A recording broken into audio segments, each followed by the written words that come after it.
The gun was already in Delia Merriweather's hand before she even realized she had reached for it. She stood in the middle of Caldwell Valley's only main street, the hot Arizona dust swirling around the hem of her faded blue dress, her heart hammering so loud she could hear it above the wind. Across from her, not 20 feet away, stood Jerome Cass, the man who had burned her life to the ground in Tucson, the man who had stolen everything from her, the man she had testified against in court only to watch walk free because a judge had been paid handsomely for his verdict. Jerome Cass, with his silver watch chain glinting in the September sun of 1882, was here in Caldwell Valley. Her last place, her final attempt at something that resembled a life. "Well, if it isn't little Delia," Jerome said, his voice carrying the lazy amusement of a man who had never once faced a consequence he hadn't purchased his way out of. Funny how far a woman can run and still end up exactly where her past finds her. Every person on that street had gone still. The blacksmith's hammer had stopped mid-swing. The woman outside the general store clutched her parcel to her chest and did not move. Delia felt the weight of every eye, every held breath, pressing against her like a physical thing. The revolver in her hand, a Colt single-action army she had learned to fire in desperation, not bravery, felt both heavy and right. "You followed me here," Delia said, and her voice did not shake, which surprised her more than anyone. "I heard you'd been spreading stories about me. New town, same old tales. A man has to protect his reputation. You have no reputation worth protecting. You have a trail of ruined lives and a bought judge." Jerome's smile thinned. His hand moved toward his own holster, a slow, deliberate movement, the movement of a man who believed he had already won. "Put the gun down, Delia. You're not the shooting kind." He was right that she had never shot a man. He was wrong about what she was capable of when she had nothing left to lose. She had promised herself one last try at starting over, and this valley was her last try. She would not let him take it from her the way he had taken everything else. It was the sound of boots on the boardwalk to her left, fast, purposeful boots, that changed the shape of the moment entirely. "That'll be enough." The voice was low and measured, the kind of voice that did not need to be loud to carry authority. Delia's eyes flicked sideways without lowering her gun, and she saw him for the first time the way she would always remember him afterward. Clark Garrett, stepping off the boardwalk and into the street like he belonged to the dust and the heat and the wide open sky. A deputy's star on his chest catching a flash of sun, his right hand relaxed at his side but his posture communicating something absolutely unmistakable. He was not afraid of Jerome Cass, not even a little. "Who in the hell are you?" Jerome demanded. "Deputy Sheriff Clark Garrett, and I'm going to need you to take your hand off that iron real slow, mister, before this situation becomes something nobody can walk away from." Jerome studied him. Delia studied him. Something passed between her and Clark Garrett in that sidelong glance, an entire conversation conducted in the space of 2 heartbeats, and she slowly lowered her revolver. That was the beginning. But to understand what that moment meant, what it cost and what it saved, you have to go back 6 weeks, to the morning the stagecoach brought Delia Merriweather into Caldwell Valley for the very first time, carrying 2 carpet bags, a small locked box, and a secret that she had been carrying so long it had become heavier than either of them. The town of Caldwell Valley sat at the base of the Mingus Mountains in the Arizona Territory in the autumn of 1882, a place that felt like the land itself had decided to take a breath and hold it. The valley was green in a way that surprised newcomers, fed by an underground spring that made the grass along the creek thick and dark, surrounded on 3 sides by red rock formations that turned amber in the late afternoon light. There were perhaps 300 people living in and around the town, proper ranchers, miners, a few homesteaders trying their luck with the dry soil on the valley's east side, and the townspeople who served them all. It was not a wealthy place, but it had a solidity to it, a sense of roots that had been pushed far enough down to hold. Delia had read about Caldwell Valley in a letter sent to her by a woman named Mrs. Agnes Pryor, who ran the town's small schoolhouse and who had written to the Women's Employment Bureau in Santa Fe seeking a teacher. Delia had no formal teaching credentials, but she had been educated above her station by a father who believed women deserved to know things, and she could read Latin, do geometry, and recite poetry in 3 languages. Agnes Pryor had written back within a week of receiving Delia's application letter and said simply, "Come. We need someone who knows things more than we need a piece of paper saying they do." So Delia had come. She stepped off the stagecoach that early October morning with the mountains going rose gold in the dawn light, and she stood for a long moment on the packed dirt of the stage depot, just breathing. The air was different here, cooler than Tucson, cleaner than Santa Fe, carrying the smell of pine from the high ground above the valley and something else, something sweet and green she couldn't name. She breathed it in like medicine. 3 towns. That was what she had promised herself when she left Kansas 4 years ago with nothing but grief and determination. She would try 3 towns. She had tried Abilene, where a man she thought she could trust had stolen her small savings and left her stranded. She had tried Tucson, where she had built something careful and quiet and real, teaching reading to the children of Mexican laborers, before Jerome Cass had arrived in her life like a fever and destroyed everything she had constructed so patiently. And now she was here. Caldwell Valley, Town 3. The last try. She did not let herself think about what would happen if this one failed too. Agnes Pryor was a small, vigorous woman of about 50 who wore her gray hair in a tight bun, and who had the particular energy of someone who had been fighting for things her entire life and had gotten rather good at it. She met Delia at the stage depot herself, which Delia had not expected, and shook her hand with a grip that belonged on a much larger person. "You look tired," Agnes said, not unkindly. "I've been traveling for 4 days," Delia said. "That explains some of it." Agnes picked up one of the carpet bags before Delia could protest. "Come on. I'll get you settled at the boarding house and then we can talk about the school. Mrs. Haverson keeps a good table and doesn't ask questions, which I've always considered a virtue in a landlady." The boarding house was a wide, clean building on the south side of the main street, its white paint only slightly faded by the summer sun, with a porch that caught the afternoon shade and a dining room that smelled of coffee and fresh bread. Mrs. Haverson, who was round and cheerful, and had the manner of someone perpetually delighted by the presence of other people, showed Delia to a room on the 2nd floor that had a window facing the mountains and a bed with an actual proper mattress. And Delia sat on the edge of that bed after both women left and pressed her hands flat against the quilt and told herself, very quietly, that this was going to work. It had to work. She had no more tries left after this one. She unpacked the locked box carefully and set it on the narrow shelf above the washstand. Inside it were the things that constituted her hidden past. A photograph of her parents taken in 1869, the year before they died. A letter from a lawyer in Wichita that she read sometimes when she needed to remember what had been taken from her and why she was still fighting. A small, worn Bible with her mother's handwriting in the margins. And a court document, smudged with handling, that detailed Jerome Cass's acquittal on charges of fraud and property theft and conspiracy, the charges Delia had provided the primary testimony for, the document that represented her greatest humiliation and her most dangerous secret. She had not told Agnes Pryor about any of this. She was not sure she would. Her dark past was her own business, and she had learned the hard way that sharing it too freely was its own kind of trap. She started teaching the following Monday. The schoolhouse was a single room with 12 desks, a chalkboard that had seen better days, and a stove in the corner that did its best against the October chill. There were 14 children enrolled, ranging in age from 6 to 14, and Delia stood in front of them on that first morning in her second-best dress.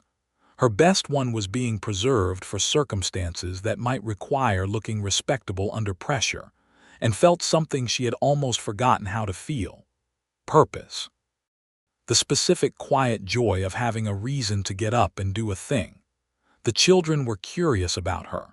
Most of them were the children of ranchers or tradespeople, and they had the direct, appraising quality of kids who grew up in places where you needed to know quickly whether a person was reliable. Delia answered their questions honestly and without condescension, and by the end of the first week, she had won them over in the way that mattered most. She had made learning feel like an adventure rather than a duty. It was the end of that first week that she met Clark Garrett properly, though she had seen him in passing twice before, once riding through town on a bay horse with the easy posture of a man comfortable in the saddle, once standing outside the sheriff's office talking to a gray-haired man she later learned was Sheriff Walt Dunmore. Both times she had noticed him the way you notice something that doesn't quite fit the category you've tried to put it in. He was tall, broad through the shoulders, with dark hair and the kind of sun-dark skin that came from years of working outdoors. He had a serious face that was not unkind, with a strong jaw and gray eyes that seemed to take in a great deal without giving much away in return. He was, she guessed, somewhere around 30, perhaps 32. The proper introduction happened at the general store on a Friday afternoon. Delia was buying supplies chalk for the schoolhouse, a new pen nib, lamp oil, and she was attempting to negotiate with Mr. Poole, the store owner, about the price of a particular grade of writing paper when the door opened and Clark Garrett walked in. He nodded to Mr. Poole, started toward the hardware section, then stopped when he noticed Delia, and something shifted in his expression, a small change, subtle, that she might have missed if she hadn't been paying attention. "Miss Merriweather," he said, "I heard you'd taken the teaching position." "You've heard of me," she said, which was foolish because of course he had heard of her. This was a town of 300 people. "Small town," he said, and the corner of his mouth moved in a way that was almost a smile but didn't quite commit to it. "Clark Garrett, I'm the deputy." "I know." She turned back to Mr. Poole before the warmth she could feel moving up her neck reached her face. "I'll take the paper, Mr. Poole, at the price we agreed on." Mr. Poole, who had not actually agreed on a price, opened his mouth, caught something in Delia's expression, and sighed. "Yes, ma'am." Clark Garrett bought a box of nails and a length of rope and left without further conversation, but at the door he paused and looked back, and the look lasted exactly 1 second longer than necessary. Delia told herself it meant nothing. She had told herself that about men before, and she had been spectacularly wrong twice, and she was not going to be wrong a third time. Not here. Not in her last town. The first 2 weeks of October passed in a pattern that began to feel, cautiously, like stability. She taught her classes. She took her meals at Mrs. Haverson's table. She walked sometimes in the evenings along the creek, watching the water catch the last light and listening to the cottonwood leaves rattle in the cooling air. Agnes Pryor came by the schoolhouse most afternoons to see how things were going, and their conversations lengthened gradually into something that felt like friendship, real friendship, not the provisional kind that came from proximity and politeness. Agnes had lived in Caldwell Valley for 20 years and knew everything about everyone, which she shared with a judiciousness that Delia respected. It was Agnes who explained, obliquely but clearly enough, that the valley's real power lay not with Sheriff Dunmore, who was decent but aging, but with a man named Harland Webb, who owned the largest cattle operation in the territory and who had a habit of treating the valley as a private kingdom. Agnes did not say directly that Harland Webb was a man who bore watching, but she said it in every other way available to her, and Delia, who had spent 4 years learning to hear what people meant rather than what they said, heard it perfectly. She also heard from Mrs. Haverson and from various children in her classroom, and from the general atmosphere of the town, that Clark Garrett was considered the best deputy in the county, possibly the best in the territory, that he had turned down the position of sheriff twice because he preferred the field work to the administrative weight of the office, and that he had come to Caldwell Valley 3 years ago from somewhere in New Mexico that people knew not to ask about. This last piece of information made her pause, because it had the shape of a hidden past, and she recognized the architecture of that particular kind of privacy from the inside. It was in the third week of October that they had their first real conversation. She had stayed late at the schoolhouse, working on lesson plans by lamplight, and she was walking home through the cooling dark when she heard voices raised outside the saloon, the Broken Spur, which was the larger of the valley's two drinking establishments, and then the distinctive sound of something going wrong. She stopped. The street was mostly empty at this hour. Then Clark Garrett was there, coming out of the alley beside the saloon, with a man in handcuffs who was complaining loudly about injustice. He saw her and stopped walking just for a moment, and the arrested man took advantage of the pause to attempt to jerk away, which Clark anticipated and countered without apparent effort, without even looking away from Delia. "Evening, Miss Merriweather," he said, as though the situation were entirely ordinary. "Good evening, Deputy Garrett," she said, because she was, above all things, a woman who could match a register when required. After he had deposited his prisoner at the jail and locked the door, he came back through the street and fell into step beside her, which was both surprising and not surprising at all. "You work late," he said. "The children are behind where they should be at their ages. I'm trying to catch them up. That'll take time. Most things worth doing do." They walked half a block in silence that was not uncomfortable. The stars above the valley were extraordinary. Delia had never quite gotten over the stars in Arizona, how many of them there were, how they made the sky feel deep rather than flat. "Where did you come from?" he asked. "Before here. Tucson most recently. And before that," she considered, "Santa Fe. Abilene before that, Kansas originally, long way from Kansas." "Yes," she said, "it is." He didn't ask why. She noticed that the deliberate way he stopped short of the question she would have had to lie about or evade. She wondered if it was professional courtesy or personal instinct, and decided it was probably both. "You've settled in well," he said. "The children talk about you. What do they say?" "That you're strict, but that you explain the reasons for things which they seem to find unusual." She laughed, which surprised her. It had been a while since laughter had come that naturally. "Most teachers just say because I said so. I find it doesn't actually produce the behavior you want, only the performance of it." He stopped walking. They were outside the boarding house now, the lamp in the front window casting a warm rectangle of light across the porch. He turned toward her slightly, not a full turn, more of an inclination like a plant toward a window. "That's an interesting philosophy," he said. "I'm a person who has thoughts about things," she said, which was perhaps too sharp, but she was tired and her guard was slightly down. The corner of his mouth did the thing it had done in the general store, that movement that was almost but not quite a smile. "Good night, Miss Merriweather." "Good night, Deputy Garrett." She went inside and stood in the hallway for a moment before going up the stairs, her hand on the banister, thinking about nothing in particular and everything at once. It was the last Saturday of October when everything changed, and not in the way she had been half fearing. She had taken her students on a walking lesson, a practice she had introduced in the second week, where she took them out of the schoolhouse once a week to do some portion of their learning in the actual world.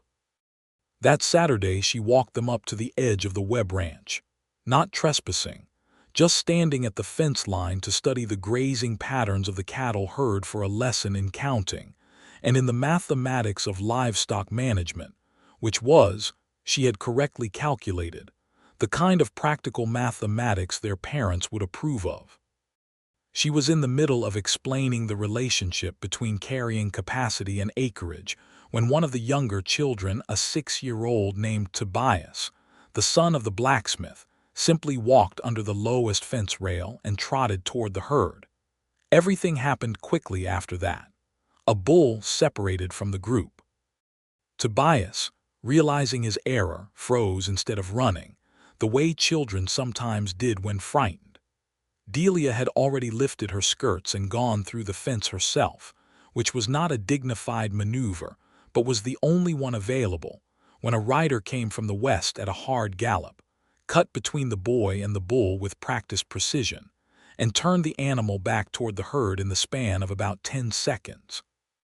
The rider pulled up, swung down from the saddle, and picked Tobias up off the ground in one smooth movement, checking him over with quick professional hands before setting him back on his feet.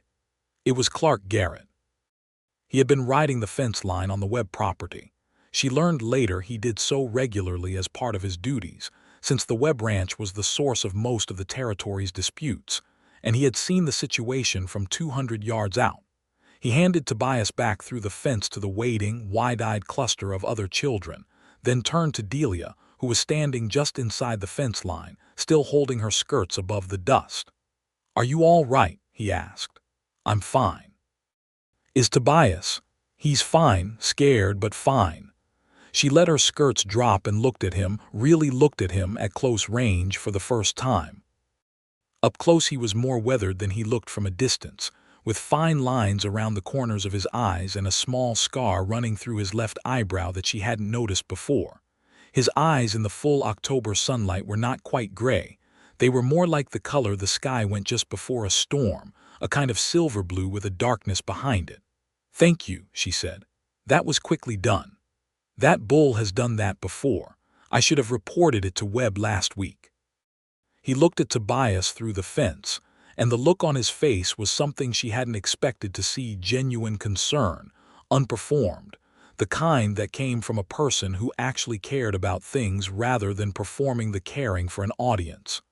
"Bring them back to town. I'll ride with you." He rode beside the walking group of children all the way back to town, letting them ask him questions about cattle and horses and what it was like to wear a deputy's star, answering each question with the same direct patience she used in the classroom. She watched him from her position at the head of the group and felt something she had been very carefully not feeling for 3 weeks, trying to push its way past the carefully constructed walls she had built around herself. She pushed it back. She had a dark past and a hidden secret and a man who might still be looking for her and a last chance at a life she could live with. She did not have room for feelings that could complicate any of those things. But the feelings were not particularly interested in her assessment of the situation. November came in cold and clear, the kind of cold that came down from the mountains at night and retreated during the day, leaving the mornings crisp and the afternoons golden. Delia's classes were going well. 2 of her older students, a girl named Pearl Dunmore, who was the sheriff's granddaughter, and a boy named Henry Kowalski, whose family ran the town's only bakery, were reading at levels that genuinely impressed her, and she had begun giving them supplementary work to keep them challenged. The younger ones were catching up. The school board, such as it was, had expressed approval through Agnes Pryor, who conveyed their satisfaction with the dry humor of a woman who had learned not to be surprised by what pleased committees. She and Clark Garrett had developed a kind of pattern, or perhaps a ritual is the better word. On Tuesday and Thursday evenings, he was in the habit of eating supper at the diner rather than cooking for himself. He lived alone in a small house on the north side of town, and she had taken to buying her evening meal there on those same evenings when Mrs. Haverson's cooking became too predictable. They did not arrange this. They simply both arrived at the same time because their days had similar rhythms, and they sat across from each other and talked, and the conversations grew longer and more interesting and more honestly intimate with each passing week. He told her about growing up in New Mexico, in a small town not unlike this one, the son of a man who had worked a silver mine until the mine gave out and then worked himself out trying to compensate. He told her that he had joined the territorial marshals at 22 and spent 4 years doing work that he had been good at, but that had cost him in ways he was still calculating. He did not tell her everything, and she did not press him, because she was keeping her own inventory of things not yet said, and she respected the architecture of necessary silence. She told him about Kansas, about her father's library, about the year she had spent in Santa Fe learning Spanish well enough to teach in it, about what it was like to build something carefully and have it destroyed. She did not tell him about Jerome Cass specifically, though she came close twice, the words pressing up against the inside of her throat like something that needed to get out, and both times she swallowed them back down, because she was afraid that the moment she said his name out loud in Caldwell Valley, Jerome Cass would have power over this place too, and she was not ready to give him that.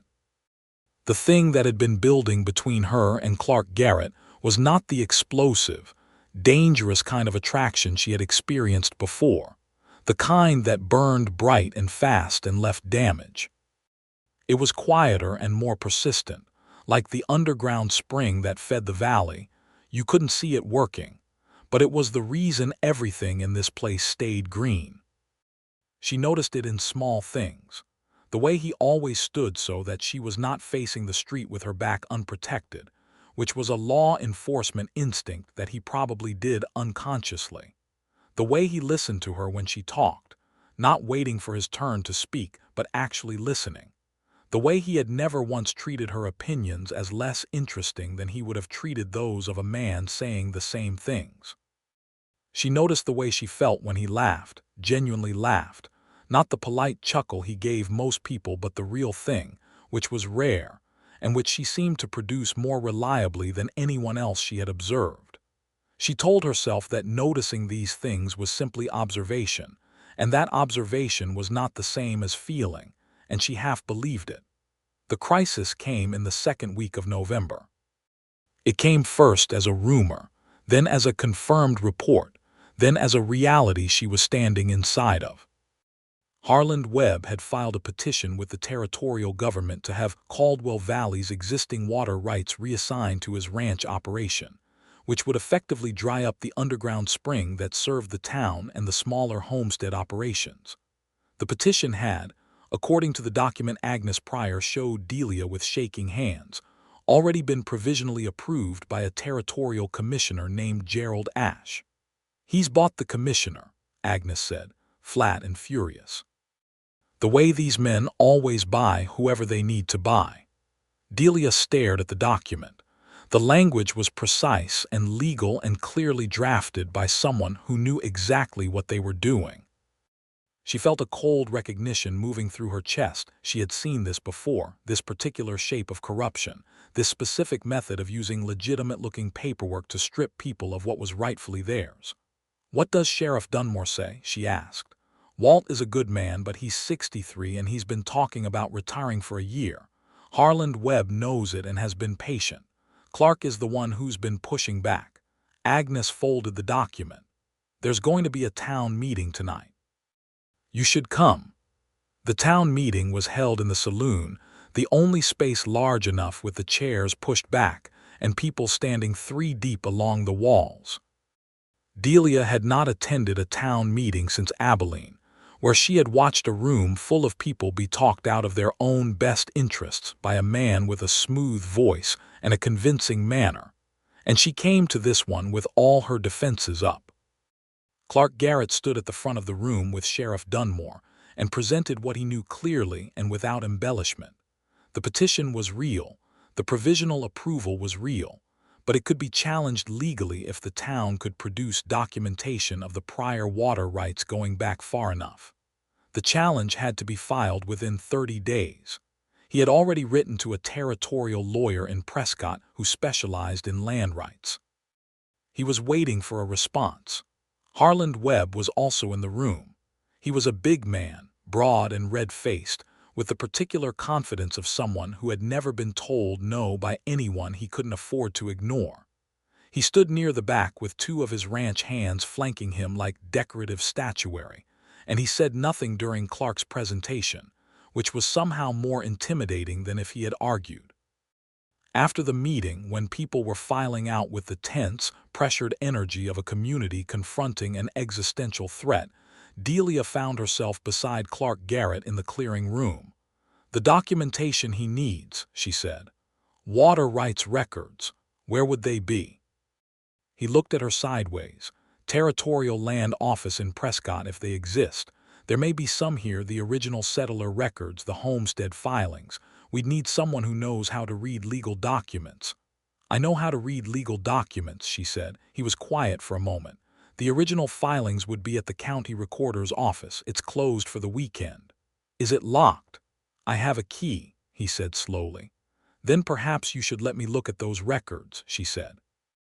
They spent Sunday afternoon in the county recorder's cramped office, which smelled of old paper and dust, and something that might have been decades of accumulated anxiety, going through boxes of filings from the 1860s and 1870s.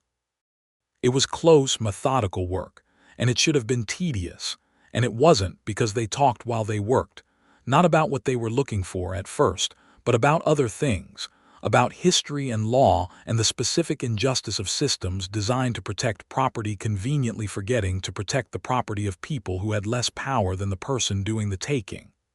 "You've seen this kind of thing before," he said at one point, not a question. She kept her eyes on the document in her hands, in a manner of speaking. "In Tucson," she looked up. He was watching her with that measuring quality she had noticed before, the one that was professional and personal at once. She made a decision, not the full decision, not the whole story, but a partial opening of the door. "I testified against a man in Tucson," she said carefully. "A man who had committed fraud on a significant scale. He was acquitted. The judge had been paid." Clark's expression did not change in any dramatic way, but his eyes sharpened slightly. "That's what brought you here. That's part of what brought me here." He didn't ask for the rest. But she could feel him filing it away, not to use against her, but to understand her with, which was a different thing entirely. She turned back to the records. She found what they needed 40 minutes later. A territorial water agreement dated 1871, signed by the original valley settlers and ratified by a federal land surveyor, establishing the underground spring and its outflow as a shared resource constituting a town commons, which under territorial law meant it could not be reassigned to private ownership without the unanimous consent of all the town's registered property holders. Harland Webb did not have unanimous consent. He had one commissioner's provisional approval, which the 1871 document would render legally meaningless. Clark took the document from her hands and read it twice. When he looked up, the expression on his face was one she had not seen there before, pure, uncomplicated relief. It transformed his face, made him look younger, and she felt something in her own chest respond to it with a warmth she couldn't entirely suppress. "You just saved this town's water supply," he said. "You would have found it eventually. Maybe, but you found it in 3 hours. He set the document down carefully on the table. "Thank you, Delia." It was the first time he had used her first name. She was aware of it the way you are aware of a door opening in a room you had thought was entirely sealed. "You're welcome, Clark," she said. The water rights case was filed with the territorial court in Prescott the following week, and the provisional approval was suspended pending review. Harland Webb did not take this graciously. He took it the way powerful men typically took unexpected reversals. He began looking for other ways to express his displeasure, and his displeasure was a significant and somewhat dangerous thing in a valley where he owned a large portion of the land and employed a quarter of its workforce. There were 2 incidents in the following week that Clark handled without fanfare, but that Delia heard about through the particular telegraph of a small community. A homesteader whose fence was cut in the night, and a threat delivered verbally by one of Webb's ranch hands to a farmer who had spoken at the town meeting. Clark investigated both, quietly and thoroughly, and made it clear to Harland Webb's operation that the law in Caldwell Valley was paying attention. Webb backed off slightly. Not because he was defeated, but because he was strategic. Delia was becoming aware that the world she had entered was more complicated than it had appeared from the outside, that the valley's beauty was inhabited by the same human intricacies and power struggles that existed everywhere, that starting over did not mean starting somewhere uncomplicated. It meant bringing yourself, with all your history, into a place that had its own history, and trying to find where you could be useful.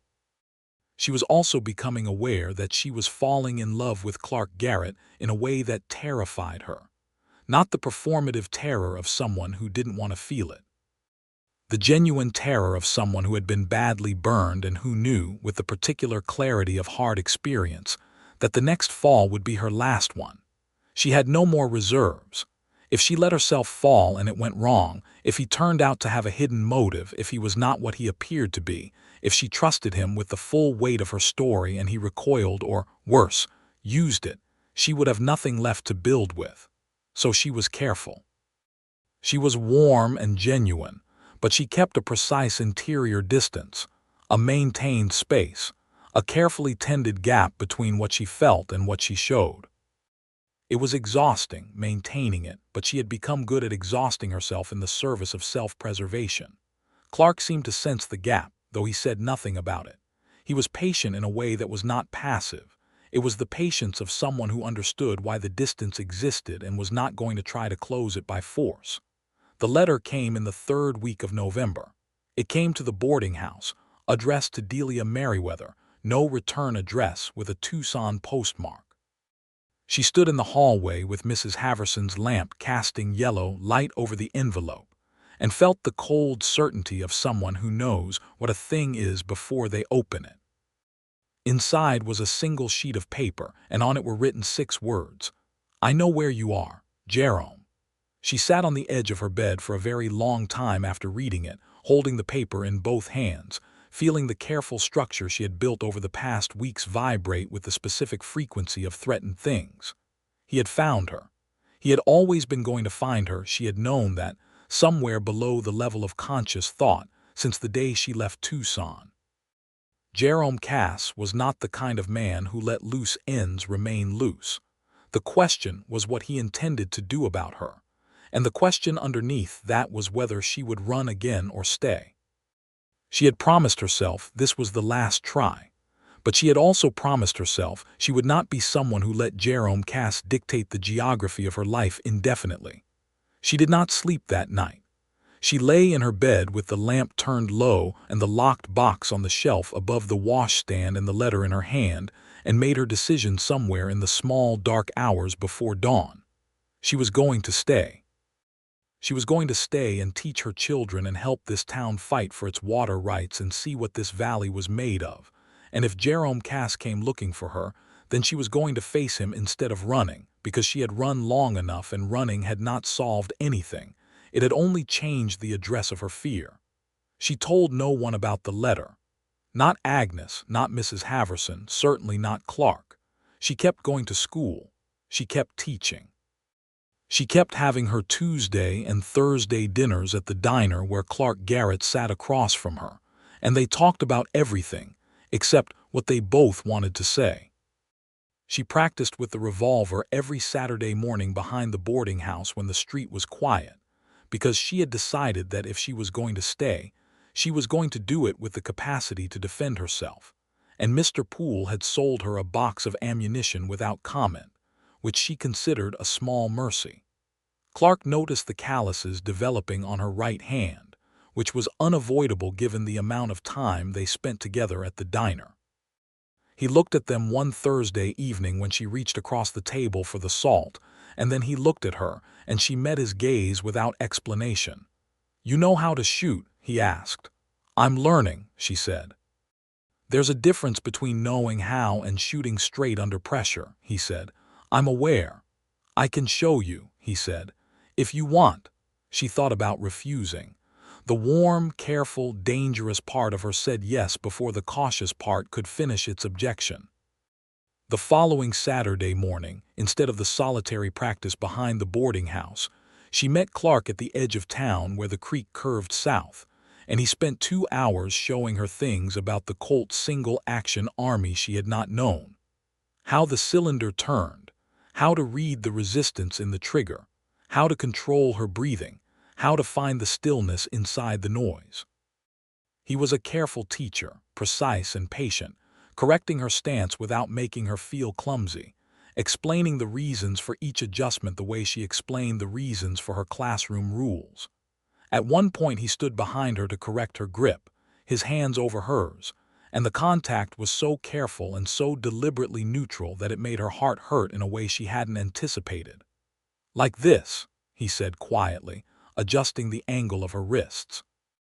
"Thank you," she said, and her voice came out steadier than it had any right to. She improved markedly over the 2 hours.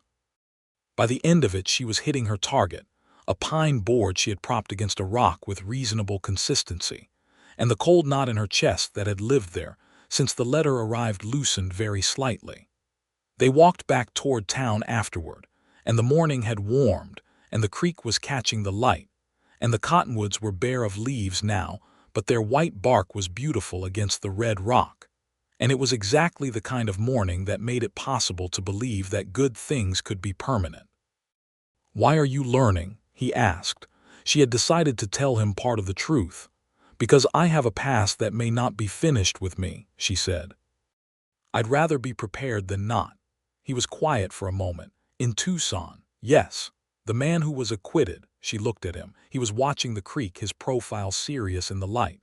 "I received a letter 3 weeks ago," she said, "from him, telling me he knows where I am." The change in Clark's posture was subtle, but she felt it, a kind of gathering, the way an animal changes its relationship to the ground before it needs to move fast. "Why didn't you tell me?" "Because I'm not in the habit of handing my problems to other people," she said, "and because I wasn't sure how you'd respond. You thought I might.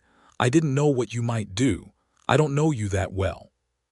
He turned and looked at her then, full on, and the expression on his face was one she could not entirely read, something between hurt and understanding, with a rim of something warmer underneath it. "Yes," he said quietly, "you do." The silence that followed that statement was one of the most complete she had ever inhabited. "His name is Jerome Cass," she said. "He's a confidence man and a fraud, and in Tucson he systematically cheated a community of laborers out of land they had legally purchased by falsifying county records. I found the original documentation. I testified against him. The judge was paid and he walked free, and then he made sure I could not continue my work there. He told people things about me that were not true. He destroyed what I had built." She paused. "And then I ran, and I hate that I ran, and I came here, and this is my last attempt at any of this, and if he comes here, he won't touch you," Clark said, not loudly, not dramatically, the way someone states an obvious fact of physics. "You don't know that." "No," he said, "but I know this territory, and I know the law, and I know what I'm willing to do within it." He held her gaze. "You should have told me sooner." "I know," she said, "and then, because it was the truth, I was afraid you'd treat me differently if you knew." "Differently how? Like someone fragile? Or like someone with a complicated past that needed to be managed?" "You're neither of those things." "No," she said, "I'm not." He nodded once, the way he did when something was decided. "Tell me everything you know about Jerome Cass." She told him everything. All of it, not just the Tucson part, but the whole shape of her history with Jerome. The way he had presented himself in Tucson as a legitimate land developer. The way he had seduced an entire community's trust before beginning to exploit it. The specific documents she had found and preserved. The trial, the acquittal, the systematic dismantling of her reputation and her position and her life in the weeks afterward. She told it without dramatizing it and without minimizing it, the way she had told almost no one, because it required a degree of trust she had not had available since the whole thing happened. Clark listened to all of it. He did not interrupt or minimize or offer premature reassurance. He just listened, the way she had noticed he listened to her, actually, fully, with all of himself. When she was finished, he was quiet for a moment, looking at the creek. "He has no legal authority over you," he said.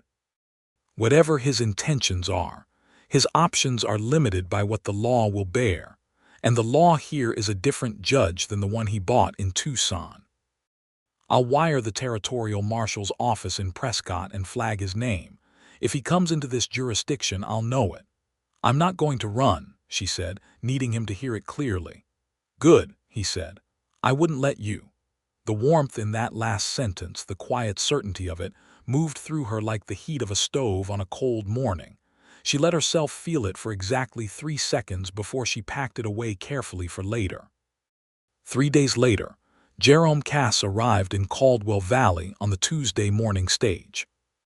Delia was at the schoolhouse when he arrived and didn't know it until one of the town's children, young Tobias the blacksmith's son, who seemed to have appointed himself her unofficial town intelligence network, since the incident with the bull, came pelting up to the schoolhouse door at midday with the breathless information that a city-dressed stranger had come in on the stage and gone straight to the hotel and asked 3 people who Delia Merriweather was and where she lived. Delia felt the cold pass through her like something physical. She thanked Tobias, sent him home with a message for his mother, and stood in the empty schoolhouse for exactly 2 minutes thinking very carefully about what to do next. She could go to Clark. That was the reasonable choice, the smart choice, the choice that acknowledged she had told him her situation, and that he had the authority and the means to deal with Jerome in a way she did not. Or she could go directly to Jerome herself. Today, now, before he had time to do whatever he had come here to do, and say the things that needed to be said in a place where witnesses were available and her own position was clear. She chose the second option, which Clark would later describe, with great restraint, as not her best decision. She went home, changed into her best dress, the preserved one, for exactly these circumstances, put the revolver in her bag and walked to the main street of Caldwell Valley, and that was when she found Jerome already there in the middle of the street, with his silver watch chain and his lazy smile and his 6 words, "Well, if it isn't little Delia." And then Clark Garrett's boots on the boardwalk, and his voice, low and unmoved, "That'll be enough." What happened after Clark stepped into the street was not, in the end, violent. Jerome Cass was many things: a fraud, a manipulator, a man who used legitimate systems to do illegitimate damage. But he was not physically brave, which was the particular cowardice of men who had always been able to buy their way past confrontation. He looked at Clark Garrett standing in the middle of that street, assessed him with the calculating eye of a man who had spent his life measuring opposition, and understood that this was a different kind of problem than the ones he had paid his way through before. Clark told him in clear, quiet terms that he had been flagged by the territorial marshal's office, that there was an outstanding inquiry into his activities in Tucson that had been reopened after new documentation had been provided to the marshal's office. Delia looked at Clark sharply at this, and that anything he did or said in Caldwell Valley that constituted intimidation, harassment, or any form of illegal activity would result in immediate arrest and transfer to Prescott. Jerome listened to this with a tightening around his mouth that was as close to fear as a man like him could get in public. He looked at Delia. She met his gaze without moving. "You've been busy," he said to her, with a different quality in his voice now, not the lazy amusement of a man who expected to win, but the flat anger of one who realized he might not. "I've been surviving," she said. "It's different." He looked between her and Clark, and she saw the moment he did the calculation. The deputy, the marshal's flag, the documented inquiry, the town around them with its small audience of shopkeepers and passers-by who were witnessing this interaction, and made the decision that Caldwell Valley was not worth the investment of dealing with whatever Clark Garrett could bring to bear. He left on the Thursday stage. Delia stood on the boardwalk and watched the stage pull away with Jerome Cass inside it, and she felt something she had not felt in 4 years, the specific, almost physical sensation of a weight leaving. Not completely gone, there were still legal processes to work through, still the outstanding inquiry, still the reality that Jerome Cass existed in the world and was not reformed or defeated, merely redirected, but gone from here, gone from her last place. She turned and found Clark standing behind her. He had been there the whole time. "You filed new documentation with the marshal's office," she said.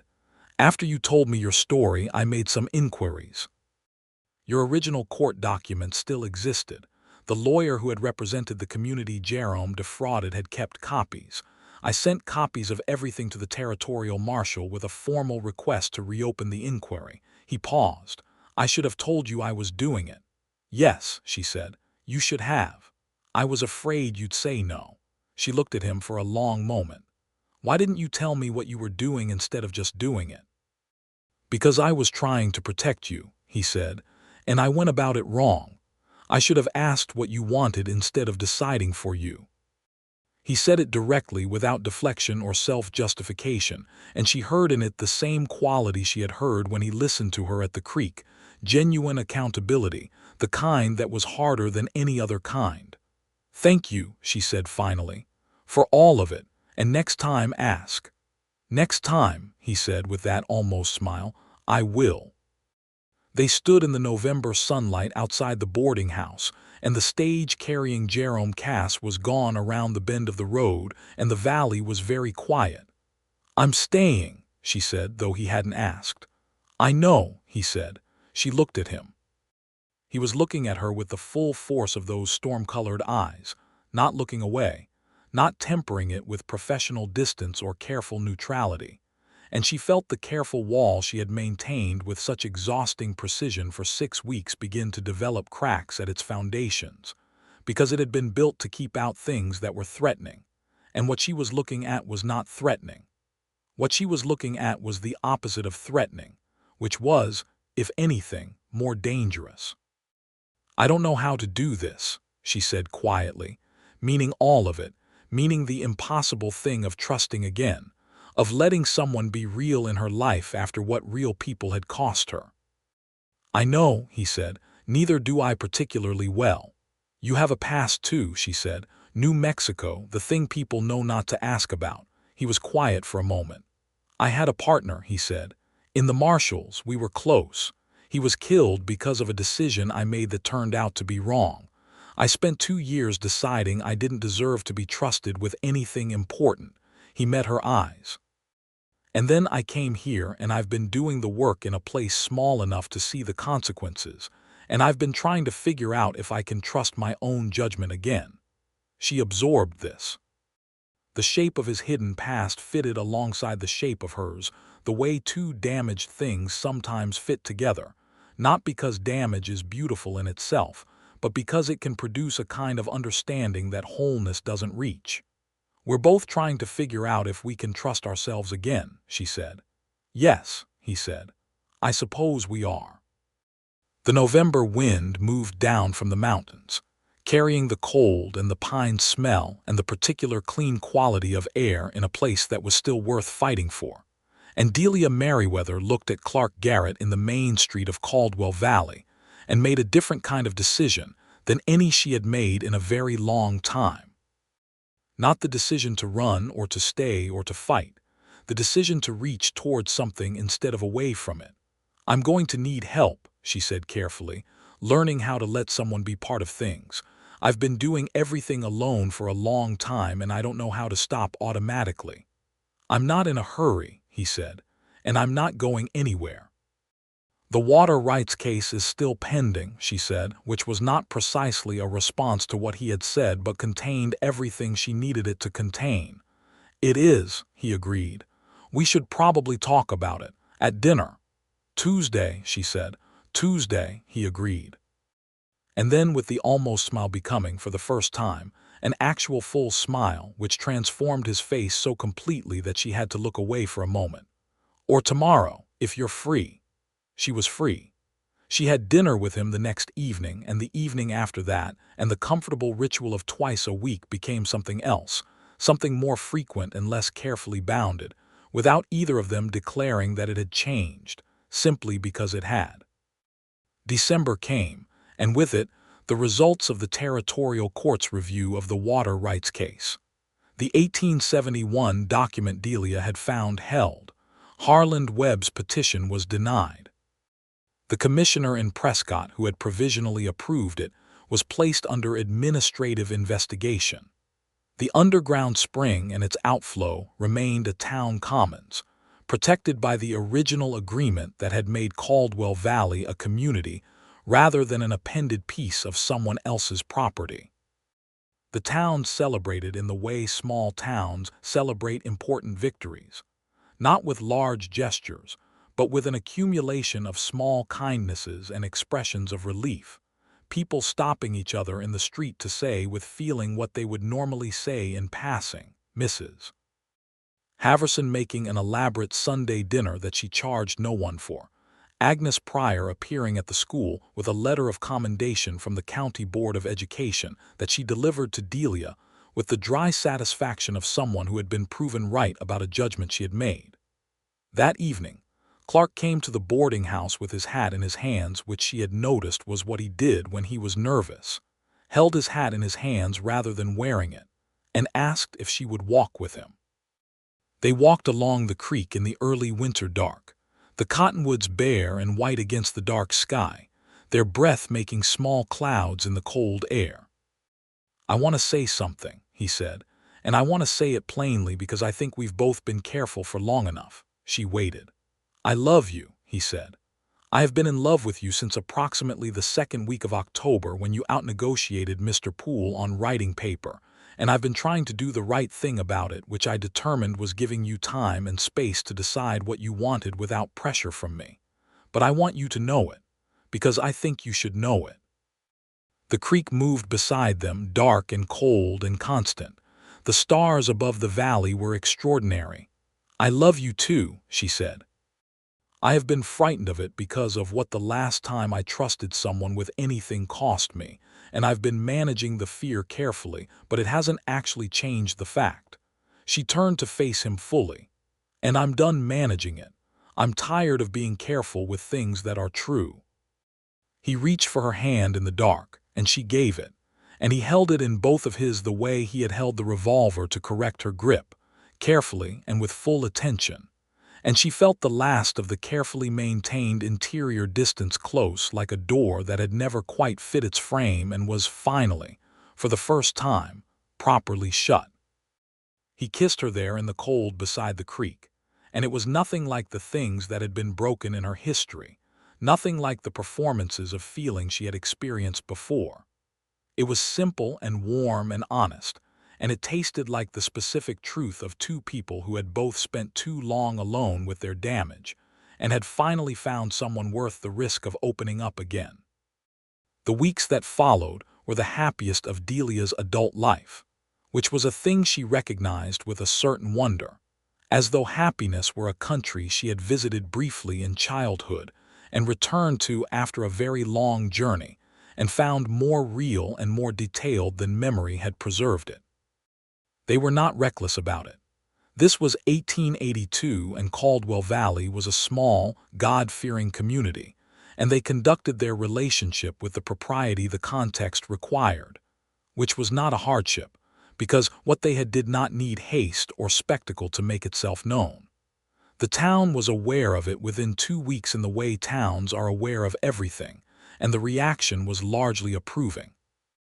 Agnes Pryor said nothing about it directly, but began reserving the table for two at the diner on Tuesday and Thursday evenings before they arrived, which was its own form of endorsement. Mrs. Haverson smiled at Delia at breakfast in a way that was both knowing and kind. Clark had a tradition of bringing her coffee on the mornings. He passed the schoolhouse on his rounds, leaving it on the front step in a covered tin if she was already in the middle of a lesson, with a note written in his direct, clear handwriting that was always brief and always said something that occupied her thoughts pleasantly for the rest of the morning. She wrote back. They were conducting, in parallel with everything else, a correspondence conducted entirely between people who saw each other every day, because some things were easier to say in writing, and they were both people who had learned to use the right tool for the right job. She learned things about him in the dailiness of it that she had not known from the carefully bounded conversations they had been having.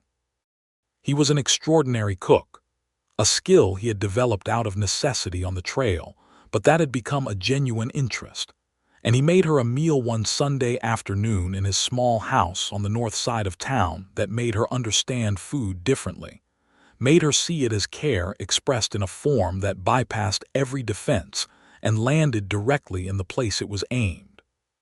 He loved poetry, which she had not expected, and kept a small anthology of Tennyson on his bedside table that was heavily annotated in the margins in pencil, the kind of annotation that indicated genuine engagement rather than performance.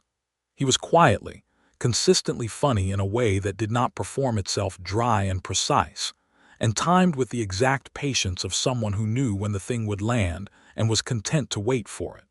She told him things she had never told anyone. Not just the history with Jerome Cass, which was the most dramatic and most recently painful, but the older things, the grief of her parents' death, the particular loneliness of being an educated woman in a world that was uncertain what to do with educated women, the way Kansas had shaped her, and the way she had spent years trying to decide if what it had built in her was strength or just stubbornness, and coming to believe that the distinction was less important than she had thought. He listened to all of it. He gave back in return things he had kept from himself as much as from others. They were building, she realized, not just a relationship but a shared language, the private vocabulary of two people who had decided to be known to each other. The new year came in cold and clear, and on a Wednesday evening in January of 1883, Clark Garrett asked Delia Merriweather to marry him. He did not do it with grand theatrical gestures. He was not that kind of man, and she would not have wanted him to be. He did it across the small table in his kitchen after the extraordinary meal he had made her, beef roasted with dried sage and root vegetables, bread he had baked himself, coffee with the good ground beans he ordered specifically from Santa Fe, and he did it with the same directness he used for everything important. "I want to marry you," he said. "Not because of propriety or expectation or any reason except that I want to spend the rest of my life in the same house with you, talking to you and learning from you and being someone you can rely on.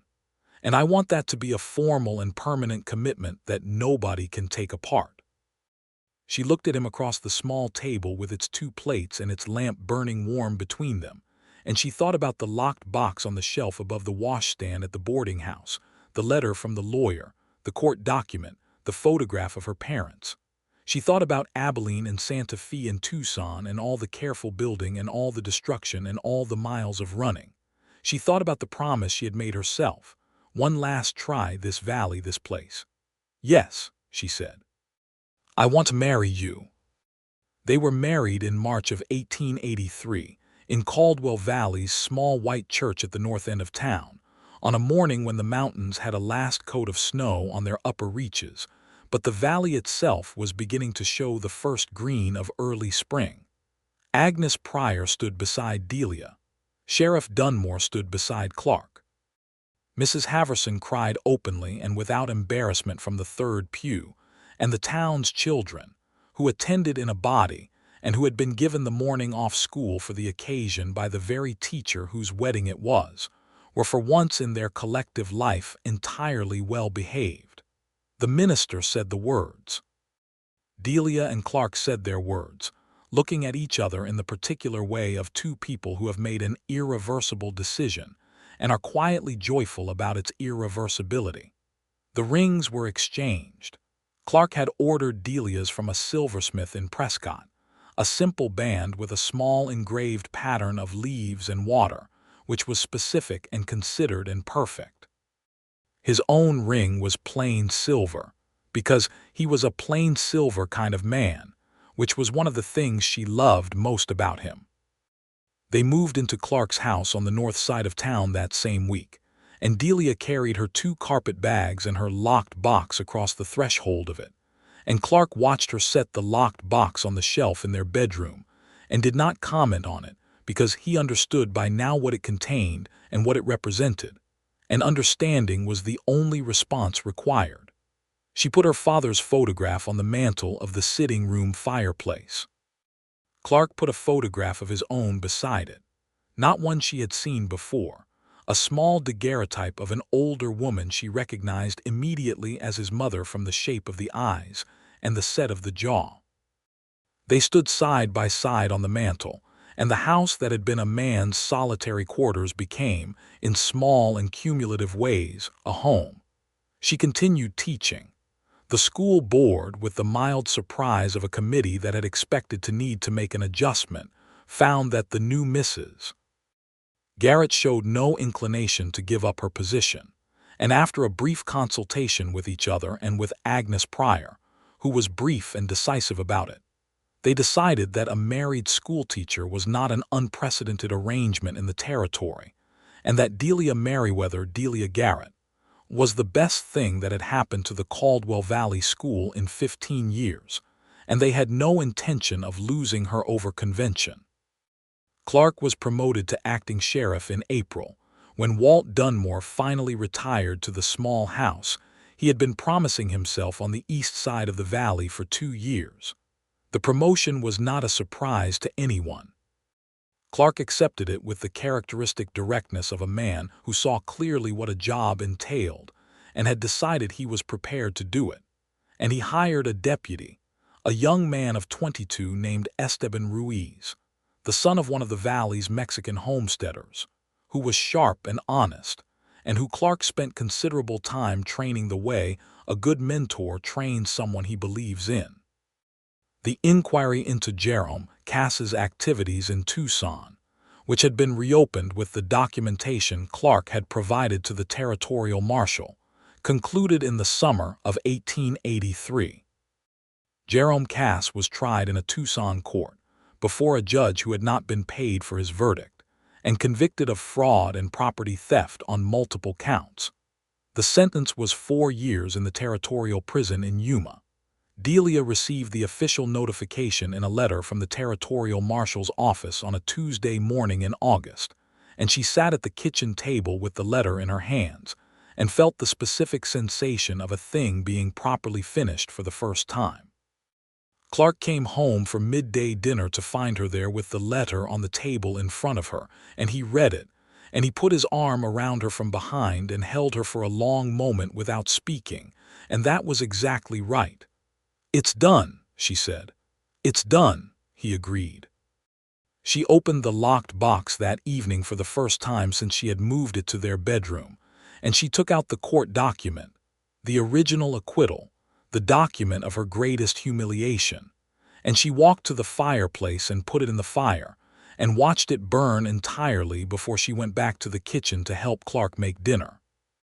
The photograph of her parents and the letter from the lawyer and the Bible with her mother's handwriting stayed in the box, but the box went from the shelf to the chest at the foot of the bed, lower down, less prominently placed, because it no longer needed to be somewhere she could reach it in the middle of the night. It was history now, properly completed history, and it could live with the other permanent things in a place that was accessible but not urgent. Autumn came again, the second autumn in the valley, and Delia discovered in October that she was expecting a child.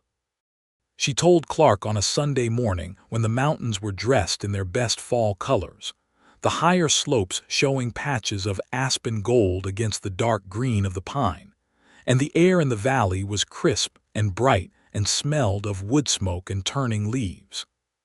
He was at the kitchen table with his coffee and a report he was writing for the county sheriff's office, and she came and sat across from him and said, simply and directly, because she had learned from him the value of saying important things plainly, "We're going to have a baby." He put down his pen. He looked at her for a long moment, and the expression on his face was something she kept with her afterward, the way you keep a piece of music that does something to you, pure, wide open, unguarded joy. The face of a man who had not allowed himself to want things for a long time, and who had just been told that a thing he had not permitted himself to fully want was coming anyway. He got up and came around the table and held her face in both his hands and looked at her with those storm-colored eyes and said, "Delia," in a way that contained everything it needed to contain. "We're having a baby," he said, as though saying it himself would make it real in a different way. "A boy, I think," she said, because she had a feeling which she knew was not science but which she trusted anyway, the way she trusted certain intuitions about the children she taught. "But I'm not certain." "It doesn't matter," he said immediately and honestly. "Not at all." Her pregnancy was healthy and uncomplicated, in the way that things in Caldwell Valley had begun to feel to Delia, not easy exactly, because nothing worth having was easy but solid, grounded in something real. The town's women rallied around her, in the particular way that frontier communities expressed care. Mrs. Haverson began making weekly deliveries of food to the house. Agnes Pryor appeared with a collection of books she declared essential. The women of the quilting circle, of which Delia had become a member with some surprise at her own enjoyment of it, produced a quilt in the colors of the valley's mountains, blues and greens, and the amber of the evening rock. The baby was born in May of 1884, on a warm spring morning when the creek was running high with snowmelt, and the first wildflowers were coming up along the valley floor. Clark was there, which was not standard practice but was something neither of them had considered doing differently, because they did things together now, the important things, and this was the most important thing they had done yet. The midwife, Mrs. Santos, who had delivered half the children in the valley, was professionally unperturbed by Clark's presence and directed him with efficient clarity about what to do and when to stand back. The baby was a boy, as Delia had thought. He came into the world healthy and loud, with a pair of lungs that left no ambiguity about his presence, and dark hair that was clearly going to be his father's, and eyes that were deep blue in the way of newborns, but that Delia looked at, and had a quiet certainty would eventually become a particular storm-colored gray. Clark held him with the contained intensity of a man who was not going to let anything happen to the thing in his arms, and looked at him the way he looked at Delia, with the full force of his attention, with nothing held back. "James," Delia said, "after my father." Clark looked up at her. "James Clark Garrett," he said, "if that's all right." "That's exactly right," she said. James Clark Garrett grew, as babies do, at the astonishing rate that made the first year of parenthood a continuous series of revelations. He was a good-natured child who slept well, and who seemed genuinely interested in everything, which Clark said was clearly inherited from Delia, and Delia said was clearly inherited from Clark. He became, in the way of beloved children in close communities, something of a joint project. Mrs. Haverson volunteered as nursemaid on school days. Esteban Ruiz taught him to say his first Spanish words. Agnes Pryor held him at town meetings with the ease of someone who had been holding babies for 50 years.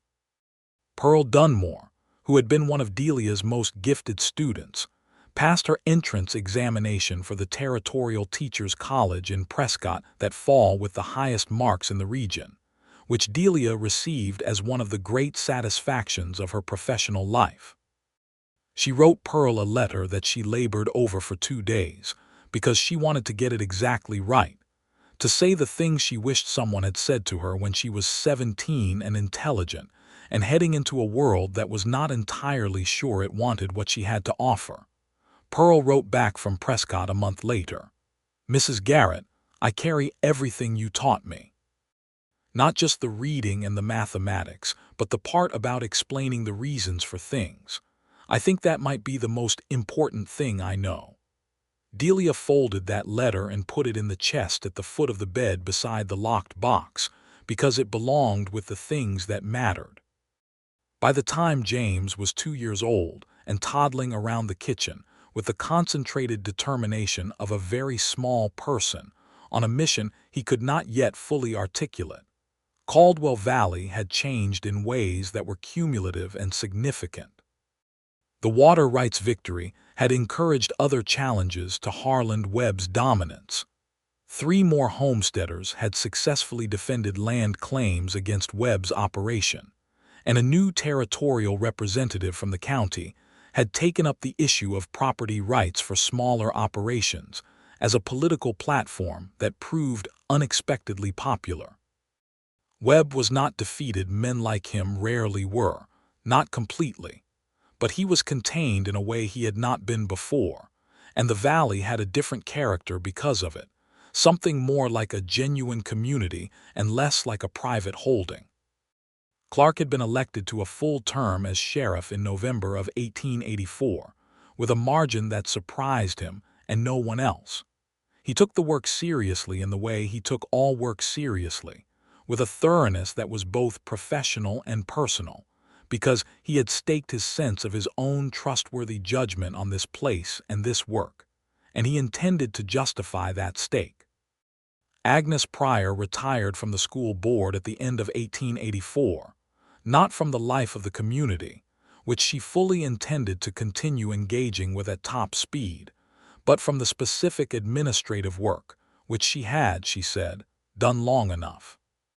At her retirement celebration at the diner, a gathering attended by the better part of the town, she gave a speech that was characteristically brief and precise, and at the end of it she said, "The best decision this school board ever made was hiring a woman who knew things.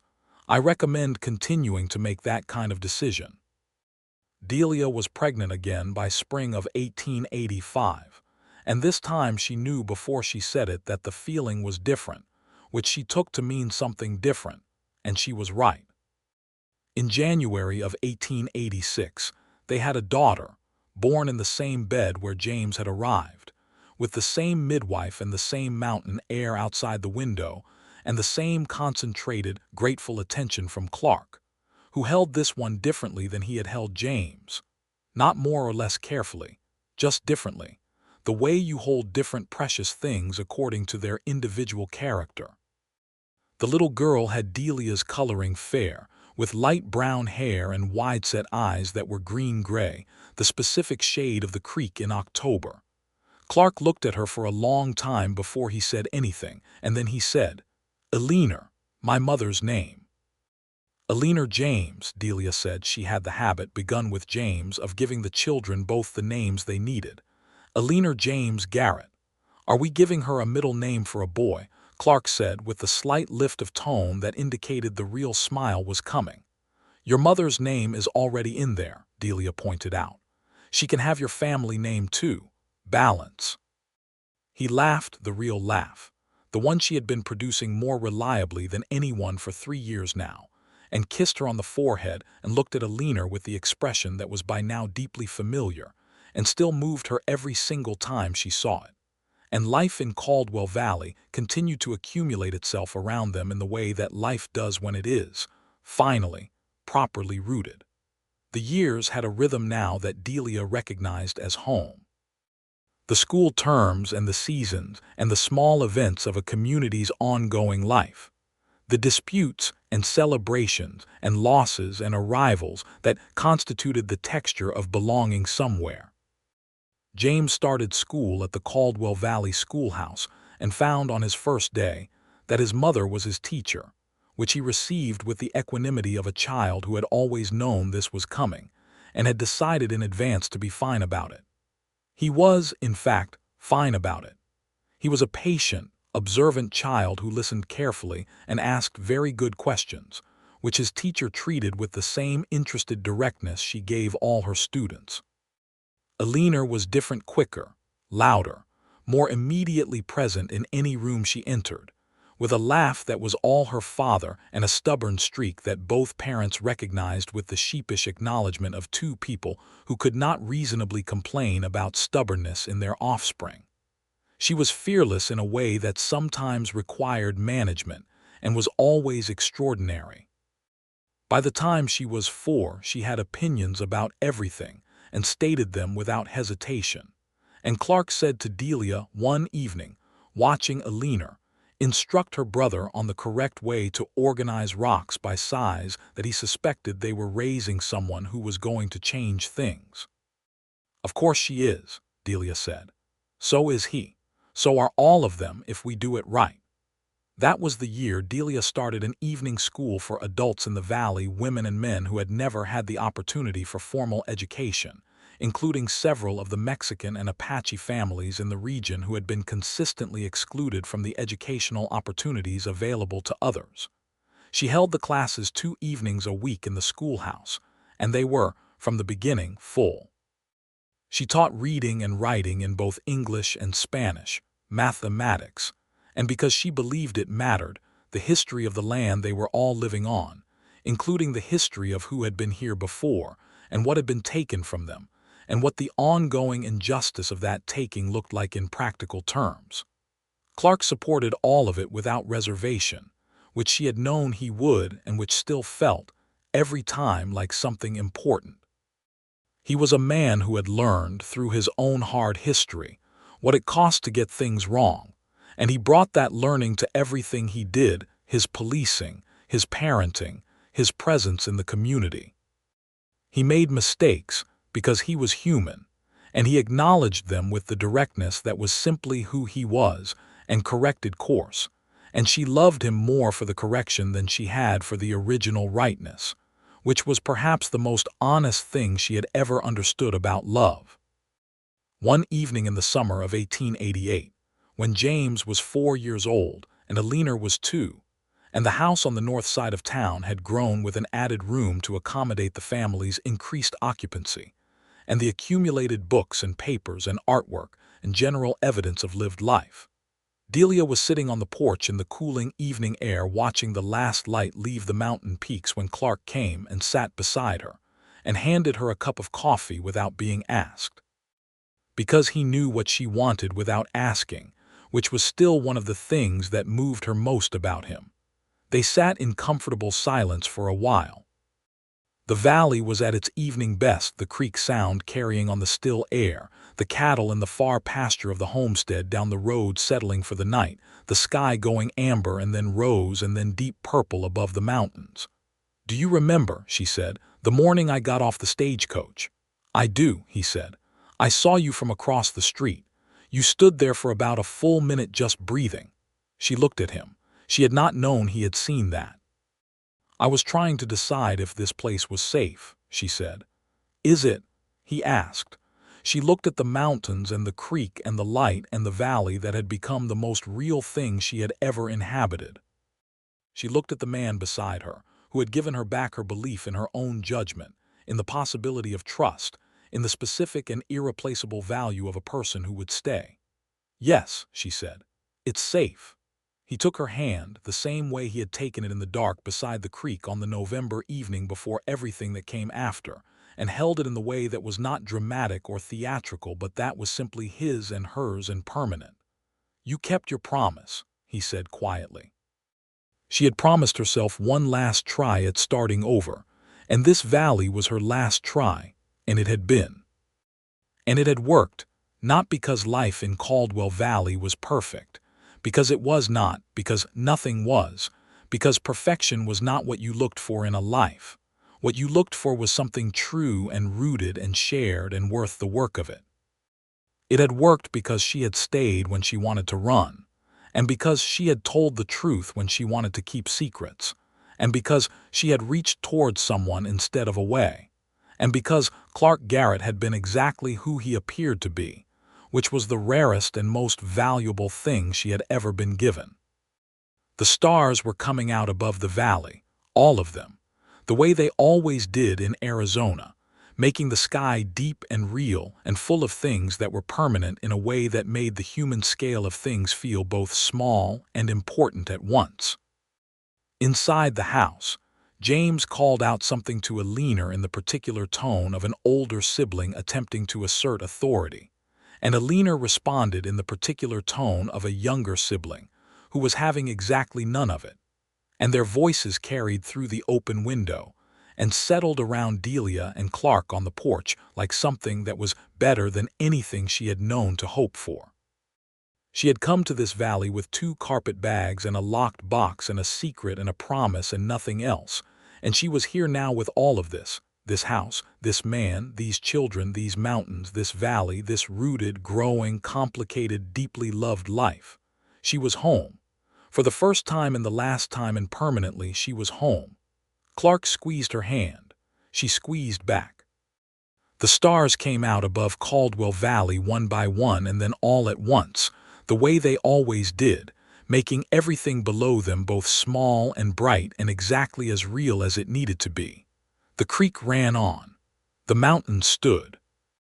And Delia Garrett, who had once been Delia Merriweather with her 3 chances and her running and her careful walls and her locked box of necessary things, sat on her own porch in her own town with her own family and her own life, and breathed the clean valley air in deep, and let herself, at last and completely, feel the full and extraordinary weight of everything she had managed to keep.